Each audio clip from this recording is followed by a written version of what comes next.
Praise the lord. దేవుని నామానికి మహిమ కలుగును గాక.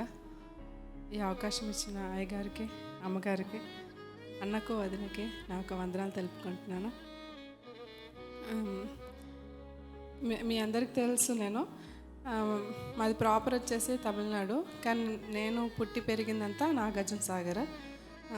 నా వైపు కానీ మా వారి వైపు కానీ మా 2 ఫ్యామిలీస్ బాగా కష్టపడి పైకి వచ్చిన ఫ్యామిలీస్.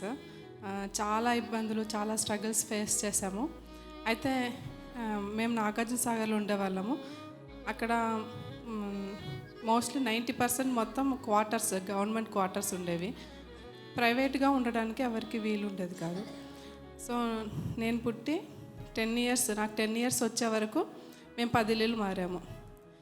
అంటే ఏదన్నా ఒక క్వార్టర్ బాగా రిపేర్ అయిపోతే దాన్ని రెనోవేషన్కి ఇస్తారు.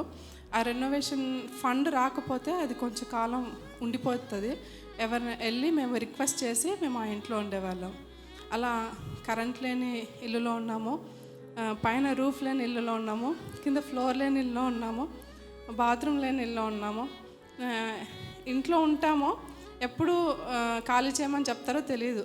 నేను కొన్నిసార్లు స్కూల్కి వెళ్ళేటప్పుడు ఇంటి దగ్గర నుంచి వెళ్ళేదాన్ని. ఈవినింగ్ వచ్చేసరికి మా మమ్మీ వాళ్ళు ఇల్లు ఖాళీ చేసేవాళ్ళు. కొన్నిసార్లు ఇల్లు దొరక్క వేరే వాళ్ళతో షేర్ చేసి కూడా ఉన్నాము. మా సామాన్ అంతా ఆ లైన్లో ఉన్న అందరిలో మా సామాన్ ఉంటుంది, మేము ఒకళ్ళ ఇంట్లో ఉండేవాళ్ళము. అలా నేను 10 ఇయర్స్, నాకు 10 ఇయర్స్ వచ్చే వరకు మేము 10 ఇల్లులు మారి, తర్వాత నాకు 10th ఇయర్ వచ్చిన తర్వాత మేము సొంత ఇల్లు ఉన్నాము. ఇప్పటికీ అదే ఇల్లు ఉన్నాము. ఇప్పుడు మేము వైజాగ్ వచ్చి 10 ఇయర్స్ అయింది. ఈ 10 ఇయర్స్లో మేము దేవుడు ఒకే ఇంట్లో మమ్మల్ని ఉంచాడు. అది రెంట్ ఇల్లు అయినా కానీ ఓన్ వస్తే ఎటువంటి ఇబ్బంది ఏమీ లేదు.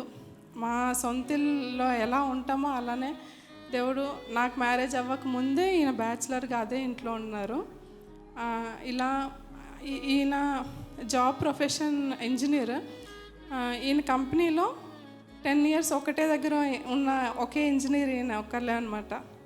అందరికీ ప్రతి 2 ఇయర్స్కి 3 ఇయర్స్కి మారుస్తూ ఉంటారు. అందరూ విజయ్ నువ్వు ఏం ప్రార్థన చేస్తున్నావు చెప్పు, మేము ఇలా మా ఫ్యామిలీస్తో అటు ఇటు షిఫ్ట్ అవుతూ ఉన్నావు, నువ్వు మాత్రం అక్కడే ఉన్నావు అని చెప్తారు. సో అందుని బట్టి దేవునికి నిజంగా చాలా వందనాలు. తర్వాత లాస్ట్ మంత్ పిల్లలకి సండే స్కూల్ నడిపించేటప్పుడు ఎర్ర సముద్రంలో దాటి ఎడారిలో దేవుడు వాళ్ళని ఎలా పోషించారో అవన్నీ నేర్పించాను. ఆకాశం నుంచి మన్నా, ఆ తర్వాత వాళ్ళకి తాగడానికి నీళ్ళు, బట్టలు, ఉదయం పూట మేఘము, రాత్రిపూట మళ్ళీ వాళ్ళకి అగ్నిస్తంభము, వాళ్ళ చెప్పులు పాతగిలేదు. ఇవన్నీ నేర్పించేటప్పుడు నాకు ఆశ్చర్యం వేసింది. దేవుడు చేసిన ఎక్కువ మిరాకిల్స్ అక్కడే ఉన్నాయేమో కదా, చాలా మిరాకిల్స్ అక్కడే చూస్తాము అని.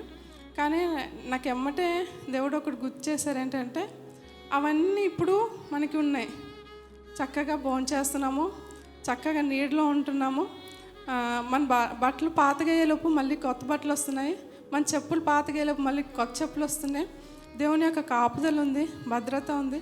సో దేవుడు అంత చక్కగా నడిపిస్తున్నారన్న ఆ విషయం చూసినప్పుడు చాలా ఆశ్చర్యం వేసింది. దేవుని నామానికి మహిమ కలుగును గాక. ఇంకా పిల్లలు ఈ సంవత్సరం నుంచే సంఘంలో వాడబడుతున్నారు.